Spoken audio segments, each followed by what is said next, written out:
Hello guys, welcome to your YouTube channel people teacher. तो कैसे हो आप सब? आशा है कि सब बढ़िया हो गए, स्वस्थ हो गए।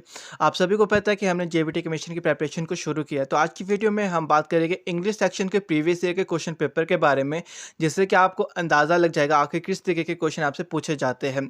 बाकी हमने बैच को भी शुरू कर लिया कि कोई भी बच्चा बैच को ज्वाइन करना चाहता है तो मेरा व्हाट्सएप नंबर आपको स्क्रीन पर दिख रहा है। आप उसके रिगार्डिंग में से व्हाट्सएप पर मैसेज कर सकते हो। उसके रिगार्डिंग अगर कोई भी क्वेश्चन पूछना है तो वहाँ पर आप पूछ सकते हो। तो फिलहाल करते हैं वीडियो को शुरू। तो आज की वीडियो का सबसे पहला क्वेश्चन हमारा वॉइस से पूछा गया है। तो क्वेश्चन नंबर 31 और 32 आपके पास यहाँ पे करेक्ट फॉर्म को चूज़ करना है पैसिव वॉइस की। तो यहाँ पे he was writing a letter. तो वॉज है मतलब ये आपके पास्ट की बात हो रही, और आपको पता है अगर पास्ट की बात हो रही होगी वॉज या वर होगा, साथ में उसके साथ आईएनजी लगा होगा। जैसे कि यहाँ राइटिंग है, आईएनजी लगा है ना, तो क्या हो जाएगा आपका वॉज बीइंग बन जाता है। तो वॉज बीइंग आपका ऑप्शन नंबर बी में है, तो ऑप्शन नंबर बी बिल्कुल सही है। A letter was being written by him, और वर्ब की थर्ड फॉर्म लग जाती है, इसको ध्यान में रखना। वॉज बीइंग लगता है, साथ में वर्ब की थर्ड फॉर्म लग जाती है। जब भी आपके पास वॉज होगा या वर होगा उसके साथ क्या लगा होगा आईएनजी, तब ऐसा होता है। क्योंकि बाकी रूल्स वगैरह मैंने बताए हुए आप देख सकते हो अगर आपने वीडियोस पहले नहीं देखी है। नेक्स्ट अगर हम बात करें क्वेश्चन नंबर 32, ये भी हमारा वॉइस से पूछा गया है। वॉइस वाला टॉपिक बहुत इंपॉर्टेंट है, आपके पास वॉइस से हर साल क्वेश्चन आते हैं। तो यहाँ पे है you can not teach Ram. तो जब भी आपके पास मतलब नेगेटिव सेंटेंस दे रखा होगा कि can not, did not, does not, तो उसमें बी लगता है, साथ ही साथ जो वर्ब की थर्ड फॉर्म लगती है, इसको ध्यान में रखना है। तो यहाँ पे आपका आएगा Ram can not be taught by you, क्योंकि वर्ब की हमारी थर्ड फॉर्म लगती है, और साथ ही साथ क्या लगता है बी लगता है। और आपको पता होगा जो यू होता है वो यू में रहता है, वो कभी भी कन्वर्ट नहीं होता है। तो यहाँ पे ऑप्शन नंबर सी हमारा बिल्कुल सही है। यहाँ पे Ram can not be taught by you. तो इन चीज़ों को आपने ध्यान में रखना, रूल्स वगैरह आपको करा दिए गए। बाकी जो बच्चे ग्रुप में ज्वाइन हुए हुए हैं उनको मैंने पीडीएफ्स भी कल भेज दिए थे मॉर्निंग में, तो आप उन पीडीएफ्स को देख लेना। एक बार नोट्स बनाना तो नोट्स बना लेना, क्योंकि आपको हेल्प करेगी वो सारे के सारे रूल्स।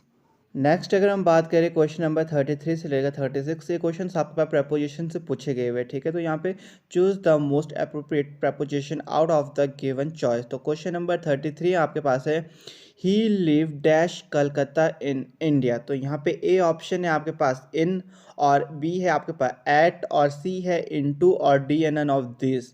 तो देखो ही lives in Calcutta in India आएगा। इन कलकत्ता क्यों आया? क्योंकि जब भी आपके पास big city, big town, big college या कंट्री का नाम दिया जाता है तब आपके पास इन लगता है।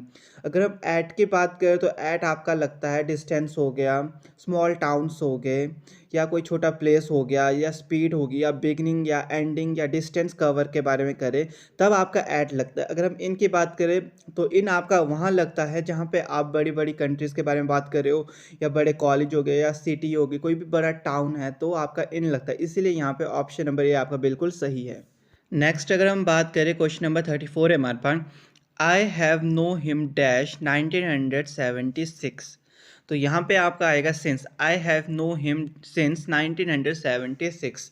अगर आपके पास कभी भी कोई ईयर आती है तो आपके पास हमेशा सिंस लगता है। इस चीज़ को अगर आप ध्यान रखोगे तो आप इजीली कर सकते हो। अगर आपका 1978 आ रहा है, 1956 आ रहा है, कोई भी ईयर आ रही है, 2003 आ रहा है, 2004 आ रहा है, तो इसका मतलब है वहाँ पे आपका सिंस का ही यूज़ होगा।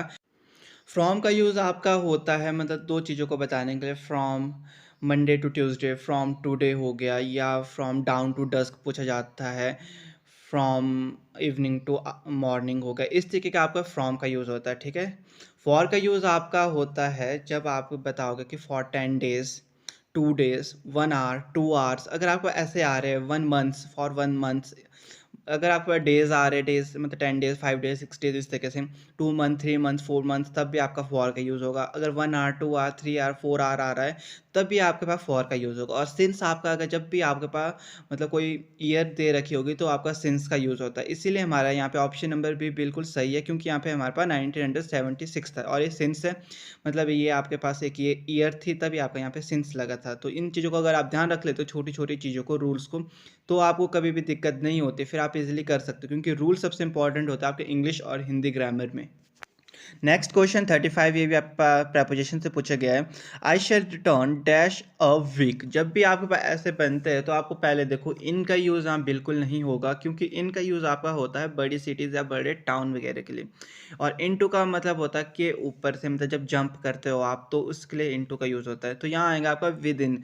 ऑप्शन नंबर डी बिल्कुल सही है, क्योंकि I shall return within a week मतलब मैं एक हफ्ते के अंदर अंदर आ जाऊँगा। मतलब दायरा जब आपको दिया जाता है ना अंदर अंदर, विद इन अ 10 डेज़, मतलब आपको कुछ भी ऐसा आ जाएगा विद इन अ वीक जहाँ आपको ऐसा लगता है कि आपको कोई दायरा दिया जा रहा है, तो वहाँ पे आपका विद इन का यूज़ होता है। और इनटू का यूज़ आपका होता है मतलब मूवमेंट आउटसाइड से अंदर के साइड जा रहे होगा, ठीक है, या फिर कोई चेंज होगा, एनी चेंज वगैरह में, तब आपका इनटू का यूज़ होगा। मतलब कि जैसे ही जंप्ड इनटू द वेल, मतलब वो क्या कुएं के अंदर कूद गया, तो इनटू आएगा जो मतलब किसी के, तब आपका अगर कोई मतलब ट्रांसलेट कर रहा है, किसी बुक को ट्रांसलेट कर रहे हैं इंग्लिश से जर्मन में, तभी इनटू आता है। या फिर कोई मतलब छोटा सा चेंज भी हो जाए तभी आपका इनटू का यूज़ होता है। नेक्स्ट क्वेश्चन नंबर 36 प्रपोजिशन से ही है। He has been ill dash Monday. तो यहाँ पे भी आपका सेंस आएगा, कब से बीमार है, वो मंडे से बीमार है। तो यहाँ आएगा he has been ill since Monday. तो यहाँ पे आपका सेंस आया, क्योंकि सेंस आपका या तो आपके पास ईयर दे रखी होती है या फिर कब से लेकर, मतलब कब मिले थे आप उस दिन का अगर प्रॉपर बताया होता तो आपका सेंस का यूज़ है। फॉर का यूज़ आपको पता, अगर यहाँ पे फॉर 10 डेज़ होता है या 5 डेज़ होता है या 6 डेज़ होता है या 1 आवर होता है या 10 मंथ्स होता है, 1 मंथ्स होता है, तो आपका फॉर होता है। फ्रॉम होता है मतलब सुबह, मॉर्निंग टू इवनिंग हो गया, डाउन टू डस्क, तब आपका फ्रॉम होता है अगर दो चीज़ों को बताया जाता है। बट यहाँ पे सेंस ही आएगा, इसलिए ऑप्शन नंबर बी बिल्कुल सही है आपका। नेक्स्ट क्वेश्चन नंबर 37 और 38, ये आपका नरेशन से आए हुए, ठीक है। तो यहाँ पे choose the correct form of indirect speech from the given option.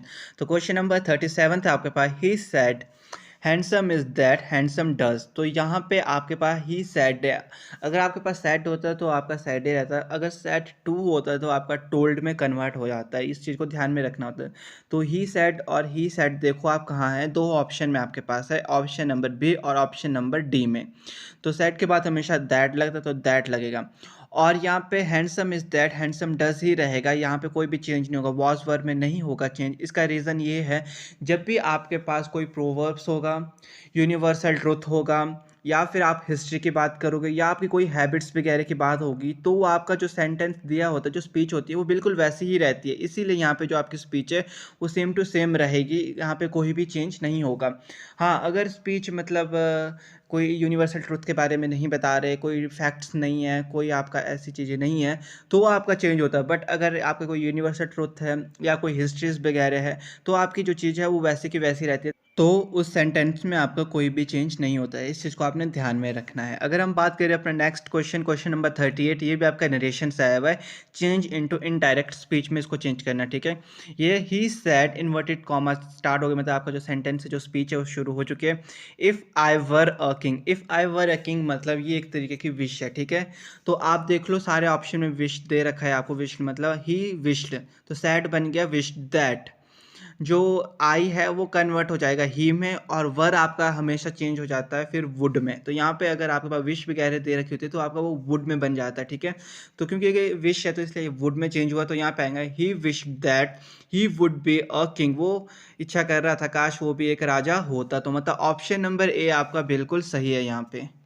Next question आपका आया हुआ चेंज द वॉइस। तो यहाँ पे है नेवर टेल अ लाई। जब भी आपके पास ऐसे वर्ड होते हैं ना, never tell a lie, open the door हो गया, स्विच ऑफ द लाइट हो गया, तो वहाँ पे आपका हमेशा लेट लगता है। तो इसमें लेट और बी का यूज़ होता है। तो let a lie never be told, क्योंकि जब भी आपका लेट का यूज़ होगा तो बी आपका लगता ही लगता है, और जो बी है वो सिर्फ ऑप्शन नंबर ए में है। कई बार आपको ऐसे भी लॉजिक लगाने देखने होते हैं कि कहीं पे जो सेंटेंस है अगर कन्फ्यूज़न हो रही है तो याद रखना कि लेट और बी हो गया तो मतलब वो वाला बिल्कुल सही है। वॉज कभी नहीं लगता लेट के साथ, हैज़ नहीं लगता, इज़ नहीं लगता, उसके साथ क्या लगेगा, सिर्फ बी। तो यहाँ पे ऑप्शन नंबर ए बिल्कुल सही है, let a lie never be told. तो इन चीज़ों को ध्यान में रखना आपने। नेक्स्ट क्वेश्चन नंबर 40 की अगर हम बात करें तो ये हमारा सिनोनियम से आया हुआ है जहाँ पे कि आपको इसका सेम वर्ड बताना है। तो क्वेश्चन नंबर 40 में माउंट्स का आपको सेम वर्ड बताना है। तो ऑप्शन नंबर ए है आपके पास प्लेन, ऑप्शन नंबर बी है बॉटम, ऑप्शन नंबर सी है फ्लैट और ऑप्शन नंबर डी है हीप। तो माउंट से आपको याद कर लेना या याद रख लेना, जो माउंट्स का मतलब हो गया माउंटेन, और माउंटेन जो होते हैं उसका जो सेम मीनिंग होता है माउंट्स का वो होता है हीप। मतलब ऑप्शन नंबर डी बिल्कुल सही है, क्योंकि प्लेन बिल्कुल सीधा हो गया, फ्लैट भी आपका फ्लैट हो गया और बॉटम भी। तो मतलब ये तो इसके बिल्कुल नहीं है। माउंट्स होते हैं माउंटेन और माउंटेन होते हैं ऊंचे ऊंचे, तो ऊंचे ऊंचे का मतलब हीप। तो ऑप्शन नंबर जो डी है बिल्कुल सही है। ये क्वेश्चन आपसे पूछा जाता है, 2-3 बार पूछा गया है। इवन कि जो भी आपको 15 अक्टूबर को टैट हुआ है उसमें भी आपसे ये वाला क्वेश्चन पूछा गया था कि माउंट्स का सेम मीनिंग क्या होता है। तो माउंट्स का सेम मीनिंग होता है हीप, इसको आपने हमेशा के लिए ध्यान रखना है।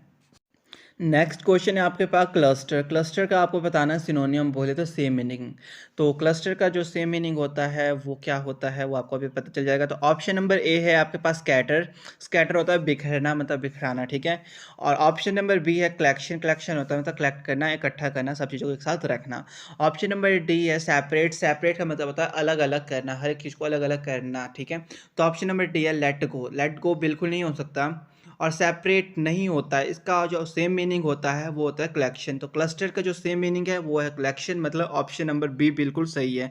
ना इसका स्कैटर होता है ना इसका सेपरेट मीनिंग होता है, इसका हमेशा कलेक्शन होता है। तो इस चीज़ को ध्यान में रखना। ये वाला क्वेश्चन भी आपका भी जो 15 अक्टूबर को टैट हुआ था उसमें पूछा गया है। तो अगर हम बात करें नेक्स्ट क्वेश्चन, क्वेश्चन नंबर 42, यहाँ पे आपको बताना है एंटोनियम। एंटोनियम होता है हमारा ऑपोजिट। इन चीज़ों को भी ध्यान रखना आपने। सिनोनियम्स का मतलब होता है सेम और एंटोनियम का मतलब होता है ऑपोजिट। तो यहाँ पे हमारे को फाइनाइट का ऑपोजिट बताना, और फाइनाइट का ऑपोजिट होता है इनफाइनाइट। ये सबको पता है, ऑप्शन नंबर डी बिल्कुल सही है। ये वाला क्वेश्चन भी बहुत बार रिपीटेड है। नेक्स्ट अगर हम बात करें क्वेश्चन नंबर 43 और 44 में आपको सेलेक्ट करना है करेक्ट स्पेलिंग को, ठीक है। तो यहाँ पे क्वेश्चन नंबर 43 में आपको डिसिप्लिन की स्पेलिंग को बताना, और डिसिप्लिन की जो सही स्पेलिंग है वो ऑप्शन नंबर बी है। तो क्योंकि इसको कई बार डिसिप्लिन बोलते हैं, कई डिसिप्लाइन बोलते हैं, पर जो इसको प्रोनाउंस करते हैं ज़्यादातर उसको डिसिप्लिन बोलते हैं। तो डिसिप्लिन में ना बच्चे कन्फ्यूज हो जाते हैं, PLANE प्लेन कर लेते हैं, पर इसकी जो सही स्पेलिंग है वो ऑप्शन नंबर बी है, DISCIPLINE। ये आपके डिसिप्लिन की बिल्कुल सही स्पेलिंग है। नेक्स्ट अगर हम बात करें क्वेश्चन नंबर 44, यहाँ पे भी आपको करेक्ट स्पेलिंग बतानी है, और ये दोनों क्वेश्चन आपके बहुत बार रिपीटेड है। इवन कि जो अभी 15 अक्टूबर को टैट हुआ है उसमें भी आपके पास यहाँ से क्वेश्चन पूछा गया था। तो क्वेश्चन नंबर 44 है, आपको यहाँ पे स्पेलिंग बतानी है एक्विटेंसी की। तो एक्विटेंसी की जो सही स्पेलिंग है वो ऑप्शन नंबर ए है, मतलब ACQUAINTANC। तो यहाँ से बहुत बार क्वेश्चन पूछते जाते हैं, तो इनको आप नोट डाउन भी कर सकते हो। वैसे तो मैंने आपको मेगा प्रैक्टिस सेट कराया है जिसमें कि मैंने आपको जो आपके प्रीवियस ईयर में पूछे गए थे एंटोनियम, सिनोनियम्स हो गए, करेक्ट स्पेलिंग हो गई, प्रोवर्ब्स हो गए, उसके रिगार्डिंग एक मतलब मेगा प्रैक्टिस सेट कराया है, उसमें आप देख सकते हो। वहाँ पे आपको सारी की सारी मतलब जो प्रीवियस ईयर में पूछी गई है वो सब के सब करेक्ट स्पेलिंग मैंने कराई हुई है। अगर हम बात करें अपने नेक्स्ट क्वेश्चन, ये आपके सिनोनियम से, और सिनोनियम का मतलब होता है सेम वर्ड। तो क्वेश्चन नंबर 45 टू 46 है, choose the correct synonym for the words given in a capital letter. जो कैपिटल लेटर में आपको वर्ड्स दिए हैं इनका सेम मीनिंग आपको बताना है। तो क्वेश्चन नंबर 45 आपको है फैमिलियर। फैमिलियर का सेम मीनिंग होता है मीन्स कॉमन, क्योंकि रेयर नहीं होता है, रेयर होता है अनकॉमन चीज़ें, ठीक है। फैमिलियर का मतलब होता है कॉमन, बोले तो फैमिलियर होता है मतलब जिसके साथ आप ठीक ढंग से रहोगे, ठीक है। फैमिलियर मतलब जैसे फैमिली के साथ रहना है ना, उस तरीके से आप ध्यान रख सकते हो। तो आप फैमिली के साथ रहोगे, जो कॉमन पर्सन होगा, जो ठीक ढंग का पर्सन लगेगा, आपको ऐसा लगेगा कि नहीं यार ये पर्सन कॉमन है, मतलब ये हमारे तरह है, तो हम उसका कॉमन रहेंगे। तो फैमिलियर का सेम मीनिंग कॉमन होता है।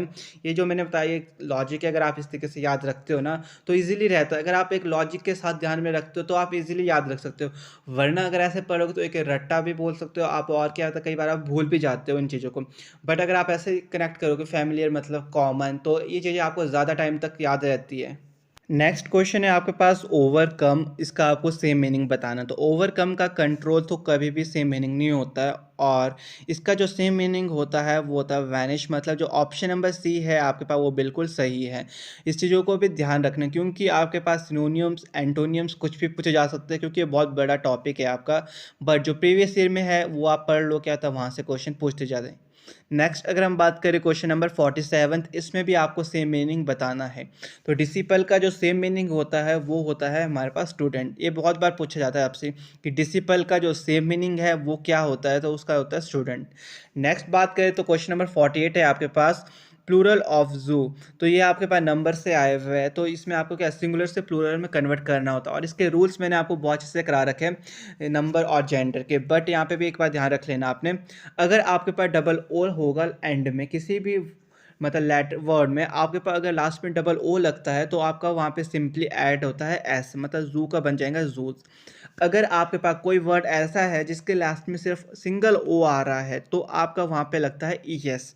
ये आपके रूल थे ओ वाले से रिगार्डिंग। वैसे तो और भी इसके बहुत सारे रूल हैं आपके सिंगुलर से प्लूरल में कन्वर्ट करने के लिए, और आपके जैसे जेंडर वहाँ से बहुत बार पूछा जाता है, तो वो सारी की सारी वीडियोस मेरे चैनल पे लाइव है, तो आप वहाँ पे जाके देख सकते हो। नेक्स्ट अगर हम बात करें क्वेश्चन नंबर 49 टू 51 है, ये आपके वन वर्ड सब्सटीट्यूशन है। ये वाली चीज़ें भी मैंने आपको करा रखी है, क्योंकि ये वाले ऐसे ऐसे टॉपिक्स है, जितने भी इंपॉर्टेंट टॉपिक है ना वो सब मैंने करा रखा है। या तो आपके पास एक साथ ही मेगा प्रैक्टिस सेट में करा रखे 2-3 टॉपिक, या अलग अलग करके करा रखे। तो जिसने मेगा प्रैक्टिस सेट या बाकी और टॉपिक्स के बारे में वीडियोस नहीं देखी है, मतलब चैनल पे नया है, तो वो चैनल पे जाके देख सकता है वीडियोस को, क्योंकि आपको बहुत हेल्प करेगी। तो क्वेश्चन नंबर 49 है a piece of grassland. तो a piece of grassland को क्या कहते हैं वन वर्ड में, तो उसको कहते हैं मैडो। तो ये वन वर्ड का मतलब ये होता है कि मतलब एक वर्ड में आप किसी चीज़ को किस तरीके से बुलाते हो, किस तरीके से बताते हो, ठीक है। नेक्स्ट अगर हम बात करें अपना क्वेश्चन नंबर 50 है a place for keeping birds. ऐसा प्लेस जहाँ पे हम सिर्फ पक्षियों को रखते हैं उसे क्या कहते हैं, तो बस प्लेस को हम कहते हैं एवेरी। तो अगर आपसे कभी भी पूछा जाए कि a place for keeping birds उससे क्या कहते हैं, उसको कहते हैं एवेरी, मतलब ऑप्शन नंबर ए बिल्कुल सही है। और यहीं से क्वेश्चन बन जाता है a place for keeping animal, जहाँ पे हमारे एनिमल्स को रखा जाता है उसे क्या कहते हैं, तो उसको हम कहते हैं जू। तो यहाँ से कई बार ऐसे क्वेश्चन पूछ दिए जाते हैं। नेक्स्ट अगर हम बात करें क्वेश्चन नंबर 51 है आपके पास एन अनमैरिड मैन। ऐसा जो जिसकी शादी नहीं हुई उस लड़के को क्या कहते हैं, तो जो कुंवारा लड़का होता है उसको क्या कहते हैं हम, बैचलर। तो यहाँ से बहुत बार क्वेश्चन पूछा जाता है। अगर आपसे पूछा जाए एन अनमैरिड गर्ल, मतलब ऐसी लड़की जिसकी अभी तक शादी नहीं हुई है, कुंवारी लड़की, तो उसको क्या कहते हैं, तो उसको हम कहते हैं स्पेंस्टर। तो यहाँ से बहुत बार क्वेश्चन पूछे जाते हैं, तो इन चीज़ों को ध्यान में रखना। बाकी वन वर्ड सब्स्टिट्यूशन की मैंने वीडियो करा रखी है, 50 मोस्ट इंपॉर्टेंट वन वर्ड्स कराए मैंने जो ज़्यादातर पूछे जाते हैं आपसे, तो उस वीडियो को आपने देख लेना है। नेक्स्ट क्वेश्चन हमारे आए हुए हैं आर्टिकल वाले टॉपिक से, इसके रिगार्डिंग मैंने वीडियो कराई हुई है। तो आर्टिकल्स आपके पास पता है 3 आर्टिकल्स है, ए एन और द। तो वहाँ पे ध्यान रखना जो आपका डेफिनेट आर्टिकल है वो द है, और जो इनडेफिनेट आर्टिकल्स है वो आपके ए और एन है। ये भी क्वेश्चन पूछते जाते हैं। तो यहाँ पे है it took me dash hour to reach home. तो जहाँ पे भी आपके पास एच साइलेंट होगा या वॉवल्स हो गए या वॉवल्स की साउंड्स आती है, तो आपको पता है वहाँ पे हमारा एन का यूज़ होता है। तो यहाँ पे आपका ऑप्शन नंबर सी बिल्कुल करेक्ट है, मतलब यहाँ पे आपका एन लगेगा। It took me an hour to reach home, क्योंकि यहाँ पे जो साउंड आ रही है वो ओके आ रही है, और जो एच है वो हमारा यहाँ पे क्या है, साइलेंट। जब भी आपका एच साइलेंट होता है तो आपका एन का यूज़ होता है।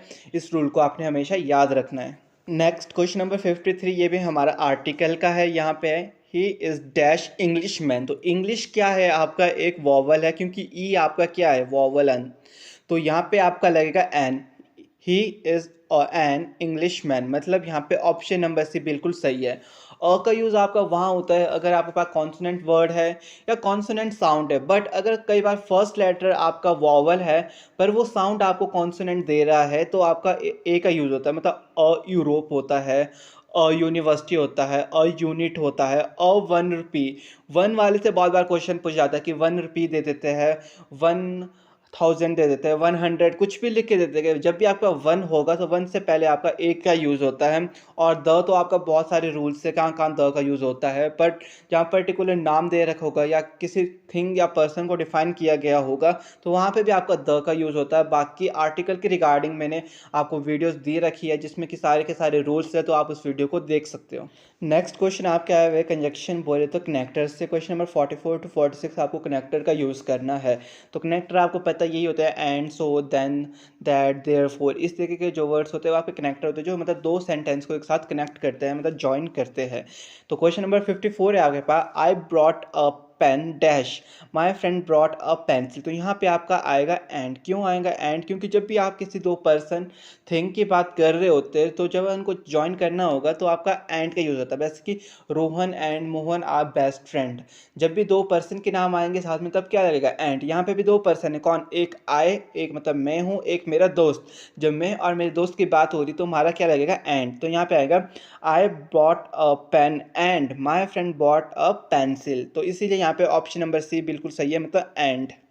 नेक्स्ट क्वेश्चन नंबर 55, यहाँ पे भी आपको कनेक्टर का ही यूज़ करना है।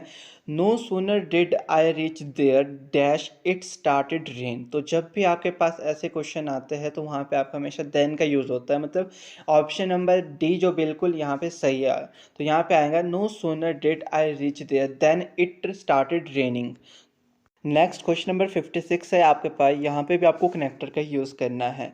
No other man dash Sohan did this. अगर कोई और नहीं तो सोहन कर लेगा। तो यहाँ पे आएगा बट सोहन डिड दिस। तो यहाँ आएगा no other man but Sohan did this. Next question की बात करें तो क्वेश्चन नंबर 57 से लेकर 60 तक आपको मॉडल से आए हुए हैं, जहाँ पे कि आपको मॉडल्स को फिल करना है इन ब्लैंक्स में। तो क्वेश्चन नंबर 57 है आपके पास, I dash do this work today. तो यहाँ पे आएगा आपके पास मस्ट, मतलब ऑप्शन नंबर डी बिल्कुल सही है। I must do this work today, मतलब कोई ऐसा कार्य जो करना ज़रूरी है, जो इम्पॉर्टेंट है, और कोई ऐसी चीज़ जो मतलब कि यूनिवर्सल थिंग्स है, वहाँ पे आपका मस्ट का यूज़ करना होता है। मतलब जो चीज़ निश्चित है वो निश्चित ही है, जो कार्य करना है वो करना है।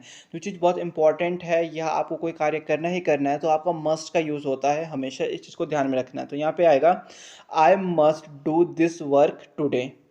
नेक्स्ट क्वेश्चन नंबर 58 थे आपके पास, dash God bless you with wisdom. ये क्वेश्चन तो आपका 3-4 बार रिपीटेड हुआ है लास्ट प्रीवियस ईयर में। तो जब भी आप किसी के लिए प्रे करते हो तो वहाँ आपका मे लगता है, मतलब गॉड से पहले क्या लगेगा? मे। तो ये आएगा may God bless you with wisdom. कभी भी आप किसी की लंबी आयु के लिए, जैसे कि मे गॉड ब्लेस यू हो गया, may he live long, may you live long, may she live long. तो आपको क्या लग रहा है? मे लग रहा है सबसे पहले। तो जो मे है, जब भी आप किसी के लिए विश करते हो तो आप क्या करते हो, किस मॉडल का यूज़ करते हो? तो आप मे का यूज़ करते हो। तो ऑप्शन नंबर सी यहाँ बिल्कुल सही है। नेक्स्ट अगर हम बात करें क्वेश्चन नंबर 59 है आपके पास, parents dash look after their children. तो यहाँ पे आपके पास मस्ट भी आएगा, शुड भी आ सकता है, ऑट टू भी आ सकता है, पर वुड नहीं आएगा। तो मतलब आप मस्ट लगा लो, शुड लगा लो, ऑट टू लगा लो, ये तीनों के तीनों सही है। क्योंकि जब आपका ये एग्ज़ाम का मतलब जो आंसर की आई थी वहाँ पे भी आपके पास ये तीनों के तीनों बिल्कुल सही बताए गए थे। तो यहाँ पे आप कुछ भी लगा सकते हो, parents must look after their children, तो ये भी बिल्कुल सही है। शुड लगाना है, ऑट टू लगाना है, आप लगा सकते हो, क्योंकि ऐसे कोई क्वेश्चंस होता है जहाँ पे आप इन तीनों चीज़ का यूज़ करोगे तो मतलब आपका आंसर बिल्कुल सही होता है, मतलब वहाँ पे आपको पॉइंट मार्क्स मिल जाते हैं। नेक्स्ट क्वेश्चन नंबर 60 आपके पास, I dash say that he will fail. तो यहाँ पे आएगा डेयर आपके पास, ना यहाँ पे कुड आएगा, ना कैन आएगा, ना मस्ट। मस्ट तो बिल्कुल ही नहीं आएगा आपके पास। यहाँ पे आएगा I dare say that he will fail. तो आपके मॉडल्स वाला टॉपिक जो है बहुत इंपॉर्टेंट है, इसका भी मेगा प्रैक्टिस सेट कराया है मैंने, जहाँ पे आपको बताया कि कहाँ पे आपके कौन कौन से मॉडल का यूज़ होता है। नेक्स्ट अगर हम बात करें क्वेश्चन नंबर 61, ये आपका वॉइस से आया हुआ है। तो वॉइस वाले क्वेश्चन बहुत इंपॉर्टेंट है आपके। तो क्वेश्चन है आपके पास, राम वॉज ईटिंग एप्पल। तो देखो जब भी आपके पास वॉज या वर होता है साथ में आईएनजी लगा होता है तब क्या लगता है आपका? या तो वॉज बीइंग लगता है या वर बीइंग लगता है। वॉज बीइंग आपका हमेशा सिंगुलर के लिए लगता है और वर बीइंग आपका हमेशा प्लूरल के लिए लगता है। और यहाँ पे आपके पास एप्पल्स दे रखा है, अगर आपका एप्पल होता तो आपका वॉज ही आता, पर यहाँ पे क्या एप्पल्स है तो आएगा वर बीइंग आएगा। तो यहाँ पे ऑप्शन नंबर सी बिल्कुल सही है, एप्पल्स वर बीइंग। जो ईटिंग का थर्ड फॉर्म होता था ईटन, तो ईटन बाय राम, क्योंकि आपके पास क्या लगेगा? वॉज या वर लगता है। तो आपके पास अगर वॉज और वर साथ में आईएनजी होता है तब आपका क्या लगता है? वॉज बीइंग, वर्बिंग प्लस वर्ब की थर्ड फॉर्म। इस रूल को हमेशा याद रखना। सबसे पहला क्वेश्चन भी हमारा इसी रूल के रिगार्डिंग पूछा हुआ है आपके पास। तो यहाँ पे ऑप्शन नंबर सी बिल्कुल सही है। नेक्स्ट क्वेश्चन नंबर 62 भी आपके पास आया हुआ है यहाँ पे वॉइस से। तो वॉइस से आपके पास, ही रीड्स अ न्यूज़पेपर। तो आपके पास एक रूल है, अगर आपके पास किसी भी वर्ड में एस या ई एस का यूज़ होता है तो आपके पास क्या होता है? इज एम आर का यूज़ होता है प्लस वर्ब की थर्ड फॉर्म लगती है। तो यहाँ पे है रीड्स और न्यूज़पेपर क्या है आपके पास सिंगुलर है, जो सिंगुलर चीज़ होती है तो आपका इसका यूज़ होता है। आर का यूज़ आपका प्लूरल के लिए होता है और एम का यूज़ आपका हमेशा आई के साथ होता है। तो यहाँ पे न्यूज़पेपर सिंगुलर है तो आपका इसका यूज़ होगा, मतलब न्यूज़पेपर इज़, तो रीड की जो थर्ड फॉर्म होती है रेड बाय हिम, तो ऑप्शन नंबर बी बिल्कुल सही है आपका। इस तरीके से आपने ध्यान रखना है, जब भी आपका एस या ई एस होगा वर्ब में तो आपको क्या लगता है, वर्ब की थर्ड फॉर्म लगती है या इज एम आर का यूज़ होता है। और इज एम आर का यूज़ कहाँ कहाँ होता है वो मैंने आपको बता लिया है, बाकी मैंने डिटेल में भी आपको बताया हुआ है यहाँ पे वॉइस के रूल, तो आप वहाँ पे जाके देख सकते हो वीडियो को। नेक्स्ट क्वेश्चन हमारा आया हुआ है नरेशन से, तो क्वेश्चन नंबर 63 आपके पास, choose the correct option of indirect from the speech.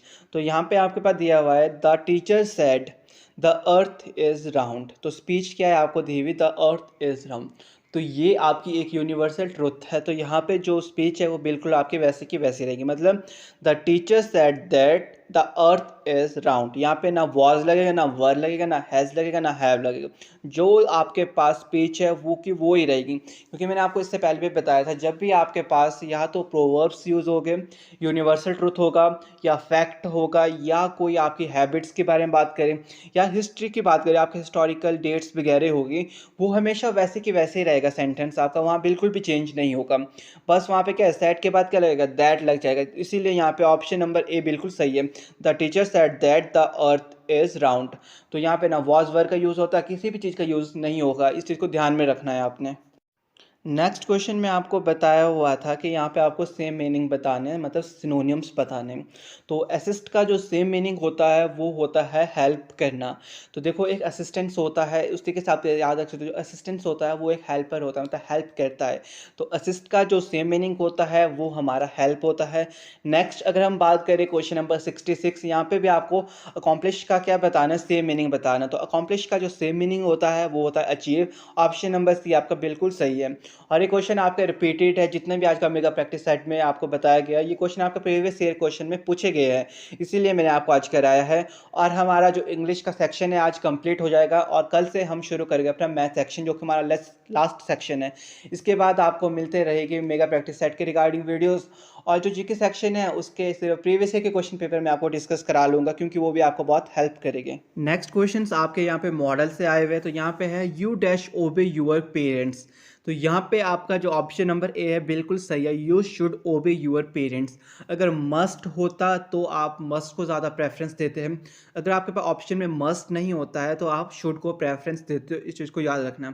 तो अगर मस्ट होता तो यहाँ पे आना था यू मस्ट ओबे यूअर पेरेंट्स, बट यहाँ पे मस्ट नहीं था तो हम शुड को प्रेफरेंस देंगे, और वुड कुड में ये बिल्कुल भी नहीं आएगा, तो यहाँ पे शुड आएगा, you should obey your parents, इसलिए ऑप्शन नंबर ए बिल्कुल सही है आपका। नेक्स्ट क्वेश्चन नंबर 68 आपके पास, ये भी मॉडल से ही है, यहाँ पे इट डैश रेन टुमारो।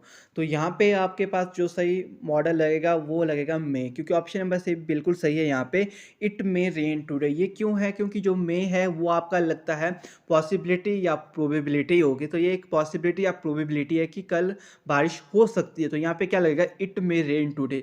या आप परमिशन लेते हो या किसी के लिए आप प्रे करते हो, किसी के लिए कोई विश करते हो, तब भी आपका किसका यूज़ होता है, मे का यूज़ होता है। जैसे कि may God bless you, may you live long, इस तरह के वर्ड्स होते हैं, वहाँ पे मे का यूज़ होता है। या फिर कहीं पॉसिबिलिटी या प्रोबेबिलिटी हो तो वहाँ पे भी आपका मे का यूज़ होता है, तो इसको ध्यान में रखना, इसलिए यहाँ ऑप्शन नंबर सी आपका बिल्कुल सही है।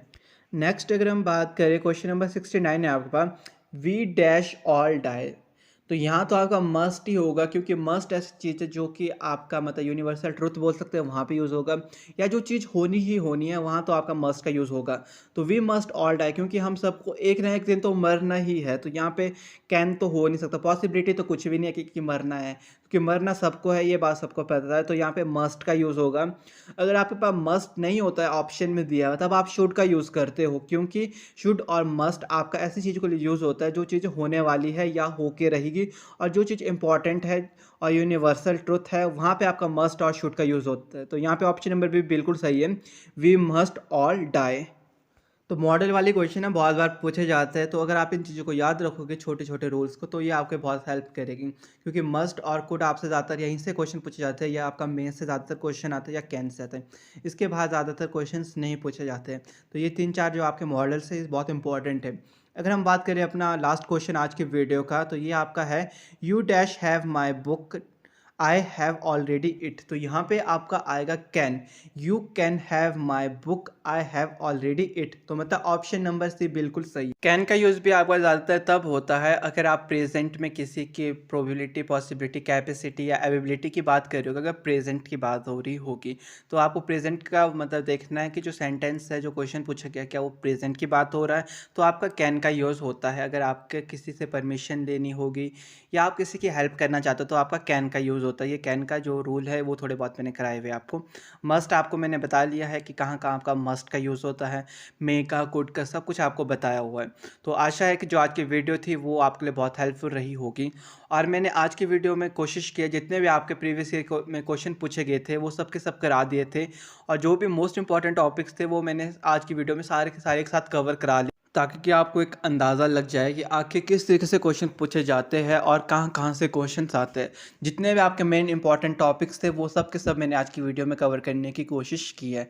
बाकी आपको इसके रिगार्डिंग जो रूल्स वगैरह थे इंग्लिश और हिंदी ग्रामर के सारे मेगा प्रैक्टिस सेट और वन शॉट वीडियोज़ मेरे चैनल पर लाइव है। जिसने नहीं देखी है वो जाके देख सकते हो। तो आज की वीडियो में बस इतना ही। आशा है कि आज की वीडियो आप सबको अच्छी लगी होगी और बहुत हेल्पफुल रही होगी आप सभी के लिए, जिससे कि आपको अंदाज़ा लग गया होगा कि किस तरीके से क्वेश्चन पूछे जाते हैं। तो वीडियो आज की थोड़ी भी अच्छी लगी होगी तो वीडियो को लाइक शेयर कर देना और साथ ही साथ चैनल को भी सब्सक्राइब कर देना। Thank you.